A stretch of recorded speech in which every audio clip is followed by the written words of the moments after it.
오늘은 포스코 인터내셔널, LX 인터내셔널 이 두 개를 같이 비교하면서 조금 살펴볼 건데, 먼저 제 생각을 얘기해 드리면 둘 다 굉장히 괜찮습니다. 둘 다 굉장히 저평가되어 있고 굉장히 투자하기 좋은 시점이 아닌가, 둘 다 그렇게 생각이 되는데, 자료들을 하나씩 보면 지금 일단 3분기까지는 실적이 나왔죠. 올해 3분기까지는 실적이 나왔는데 포스코 인터내셔널이 영업이익이 4,400, LX가 4,400, 거의 비슷해요. 당기순이익도 좀 차이 나긴 하는데 LX가 더 높게 나왔습니다. 근데 매출은 포스코 인터내셔널이 훨씬 커요. 참고로 말씀드리면 포스코 인터내셔널이 원래 굉장히 크죠, LX보다. 그냥 느낌은 좀 그래요. 얘가 거의 삼성전자, 얘가 하이닉스, 약간은 그런 느낌이에요. 엄밀하게 얘기하면 좀 틀리긴 한데, 하나씩 계속 살펴보면 일단 시가총액을 놓고 비교해 봤을 때 둘이 차이가 확 나는데, 일단 영업이익은 비슷하단 말이에요. 영업이익은 비슷한데 시가총액이 차이가 많이 나죠. 여기서부터는 투자자들 취향에 따라서 좋아하는 종목이 갈리지 않을까 싶은데, 일단 증권사에서 전망치가 나와 있는 거는 올해 4분기까지 쳐서 한 6천억 예상하거든요, 포스코 인터내셔널. LX 인터내셔널도 한 6천억 예상하고 있어요. 그러니까 둘 다 비슷하게, 둘 다 올해 실적을 거의 비슷하게 예상을 하고 있단 말이에요. 연간 실적. 지금까지 나온 것도 사실 좀 비슷하고. 근데 포스코 인터내셔널이 올해 영업이익이 6천억이 나온다면 싸죠. 굉장히 싸죠. 영업이익의 한 4배 정도밖에 안 되는 거잖아요, 시가총액이. 굉장히 싸다고 할 수 있는데, LX 인터내셔널은 진짜 말도 안 되게 싸죠. 이익이 거의 비슷한데 시가총액이 2배 가까이, 2배 이상 차이가 나잖아요. LX 인터내셔널은 영업이익이 6천억이 올해 나온다면 시가총액은 거의 2배도 안 됩니다. 1.5배 수준 정도밖에 안 되는데 너무 싸잖아요. 그러면 3분기 실적까지만 나온 거 가지고 사람들은 LX 인터내셔널에 먼저 눈이 가겠죠, 사실. 얘도 싸긴 싼데 얘한테 먼저 눈이 갈 수도 있잖아요. 근데 단순하게 그렇게만 볼 수 없는 거는 왜 그러냐면, 이게 지금 최근 3년치를 같이 본다고 하면 포스코 인터내셔널은 굉장히 안정적이거든요. 그러니까 올해 나오는 수준이 특별하게 뛰어난 게 아니라 예전에도 원래 나오던 수준이 나왔어요. 예전에 원래 나오던 수준보다 올해 4분기까지 감안하면 좀 더 좋은 실적이 나오는 건데, LX 인터내셔널은 약간 왔다 갔다 거리거든요. 당장 2년 전만 하더라도 적자였다가 지금 갑자기 영업이익이 1,000억대에서 4,000억대 올라온 거고, 포스코 인터내셔널 같은 경우는 원래 4,000억, 6,000억 사이에 영업이익이 나왔으니까 시장에서는 얘가 더 안정적이니까 좀 더 높게 평가해 주는 부분이 있어요. 근데 이제 모르죠.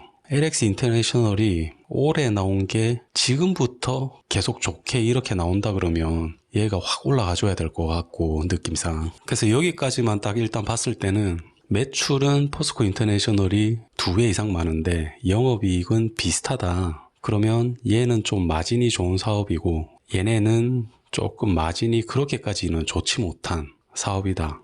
대충 여기까지만 봤을 때는 그렇게 생각할 수가 있잖아요. 사실 분야가 좀 틀리죠. LX는 이번에 이름을 바꿨지만 원래 LG 계열이잖아요. LG 쪽인데, 포스코는 예전에 대우 인터내셔널, 미생 드라마에 나왔던 대우 인터내셔널이 포스코에서 인수를 해서 포스코 인터내셔널이 된 거고, 그래서 취급하는 제품 자체가 좀 틀린데 둘 다 무역이죠. 둘 다 무역 회사긴 한데 이제 주 종목이 좀 틀린 거거든요. 그래서 조금 더 보면 포스코 인터내셔널 같은 경우는 이름만 봐도 사실은 알 수가 있는데 철강 이쪽이 제일 크고요. 사업이 65%. 나머지는 조금 일반적으로 생각하기 힘든 제품이에요. 곡물 이쪽에 비중이 또 많이 커졌습니다, 예전보다. 그래서 좀 특이한 거는 미얀마, 작년에 미얀마 때문에 말이 하도 많았는데, 미얀마 사태 때 무슨 포스코 관련해서 얘기들이 많았잖아요. 뉴스가 많았는데 그것 때문에 이쪽 사업이 제대로 안 돌아가서 그걸 올해부터는 좀 이게 많이 개선될 거다. 그래서 이쪽에서 확 치고 올라올 거다, 뭔가 실적이.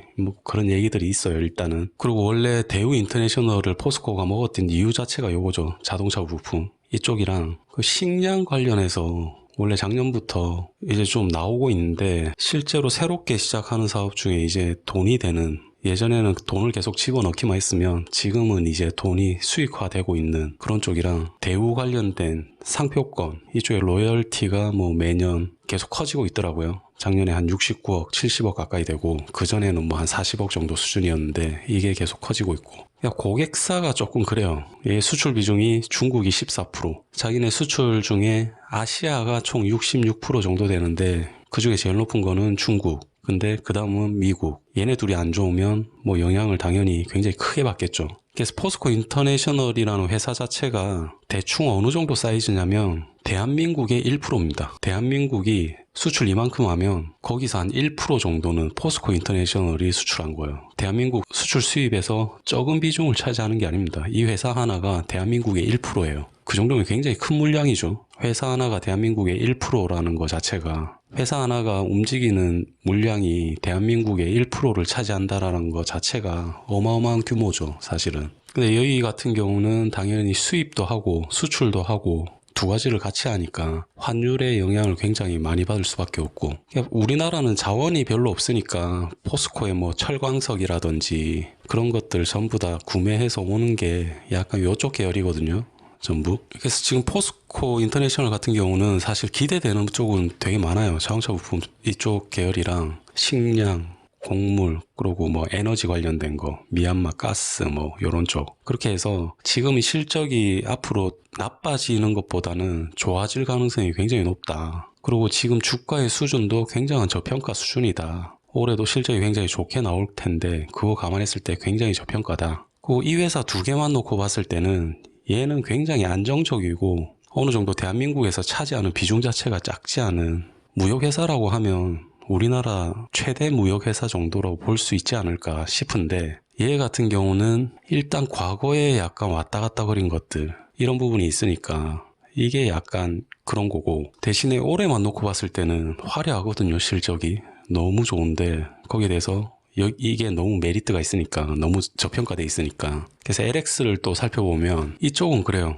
화학, 소재, 전기전자, LG 쪽이니까 당연히, 얘는 포스코 계열이니까 당연히 철강이고, 이거는 LG니까 전기전자, 화학은 LG화학이 있죠. 화학 소재.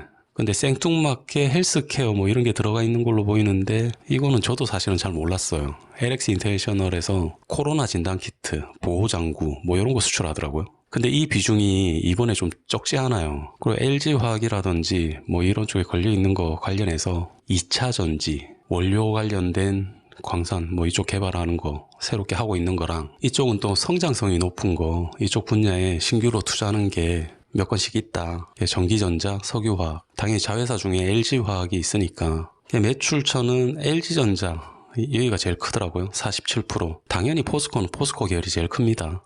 주요 시장이 조금 포스코에 비해서는 조금 협소하죠. 동남아, 중국, 중동, 뭐 약간 신흥국 뭐 이쪽 계열인데, 얘네는 거의 전 세계거든요. 이쪽에 좀 크게 쏠려 있기는 한데 얘네보다는 일단 스케일에서 더 크죠, 일단. 근데 지금은 LX 인터내셔널에서 영업이익, 이게 뭐 비료 관련된 거, 이번에 석탄 관련된 거 인도네시아에서 그런 것 때문에 좀 마진이 많이 커진 것 같은데, 이게 지금 일시적일지 아니면 앞으로도 이게 어느 정도 지속이 될지 사람들이 이제 그걸 모르겠는 거예요. 근데 일단은 지금 상황만 놓고 봤을 때는 나온 실적에 비해서 시가총액이 너무 싸니까 이쪽으로 일단 먼저 눈이 갑니다, 사람들이. 근데 길게 봤을 때는 얘가 맞는 것 같고, 근데 이게 언제까지 갈지 모르니까. 지금 코로나 바이러스도 사람들이 처음 시작했을 때는 작년 3월 달에 시작했을 때 몇 달 잠깐 반짝하고 말 줄 알았잖아요. 아니면 1년은 안 넘길 줄 알았는데 지금 이게 몇 년씩 가고 있는데 알 수가 없잖아요. LX 인터내셔널 같은 경우도 이게 지금 진짜 잠깐일지 아니면 이게 어느 정도 계속 갈지, 어느 정도 계속 간다고 하면 이게 당연히 올라가야 되겠죠. 확 올라가야 되겠죠. 그래서 더 안정적이고 더 확실하게 가고 더 길게 장기 투자하는 사람들은 이쪽을 더 선호할 수도 있을 것 같고,